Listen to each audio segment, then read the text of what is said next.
half horizontally either. Okay, Shift so I it got a to the little side. bit of Yeah. show and tell here that I'm going to pass around. Ooh, so you Paul's can not look here at. to show and tell, so you'll do it. That's all right, I can do it. Well, he's embarrassed by it, but you know, it's okay. Oh, can we see So- the engine? Well, the engine's apart, and it's already been prepped. It's not. Are you It's, doing it in the car or you pulled it? No, we're doing it in the car. This is an MGB. It's dirt simple to work on. You know, this thing came apart in about 15 minutes. You just undo some bolts and you pull the head off. But he drove to go get, where did he go? What did he get to eat? He went somewhere to go get food. He came back and he said, car's dead. Food and supplies. Yeah, he So said lunch and we supplies. we measured we checked his compression, and the first two cylinders were at 60 pounds. These two are 150. So take a look and tell me what you see. You burned straight through the thing. Yep. There's a chunk missing. Ruh-roh. And Plus- that's, we were still getting compression because half of 150 or so is. Mike! Hey, Mike! we're doing some welding. We're doing all kinds of stuff. We're doing a lot of stuff. We should probably flip this thing around so that it's in the section we're working on is in the A light. light. Yeah, we could do that. Yeah, that would help. Anyway. Now, this is a fairly unusual thing to see. Hey, Use some cash. you can name me That it's broken straight through like that? That it cut through the metal as well? It did not break. every Okay. couple of weeks. That one's burnt pretty hard. That's right. It's not as much. What that is, what you're seeing is actually a pre-ignition failure. Right, pre-ignition, that knocking and pinging sound that you'll hear on a high compression engine. Not a late model because they have knock sensors and they pull timing out so that doesn't happen. Right? This is a circa 1975. You know what you're looking at? I don't know, maybe a head gasket? No. That's right. Ding, ding, This is ding, ding, what we're ding. looking at right there. Ah, Okay? And if you look at this, you'll notice that it's discolored. This was hot. This got hot. This one's okay. This is a normal, this area of metal that's here, this is called a fire ring. And this contains the fire. That's why it's called a fire ring.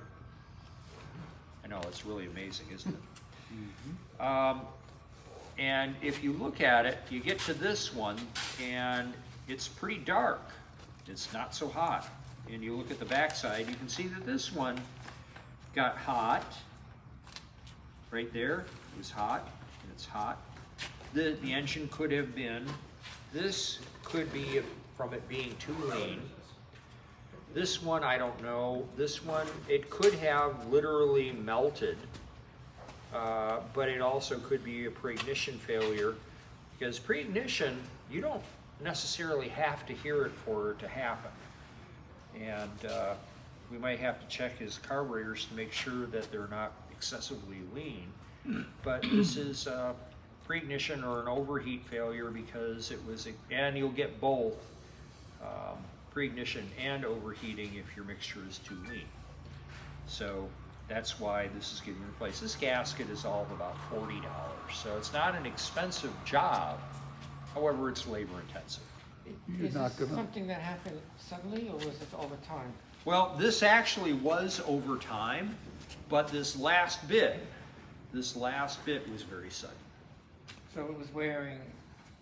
He left here to go on his run, and the engine didn't sound right to me. It sounded funny. It sounded like a Subaru, and that's not a Subaru.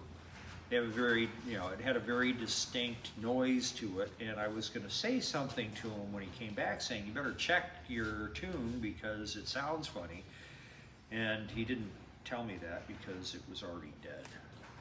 And you're not gonna shave the head, not gonna shave the block, not gonna do any prep because. Oh, it there's just- prep done. Prep's Well, been done. are you gonna be doing machining on it? No. Okay. No, all we did is prep the surface. One of the things that we noticed, and I don't know if he took a picture or not, but you can kind of see it here. This area right in here is dirty on this side of the engine, and it's clean on this side of the engine. And that's unusual. This side is where the intake and exhausts are. This is where I believe the push rods are. I think they come through these holes right here.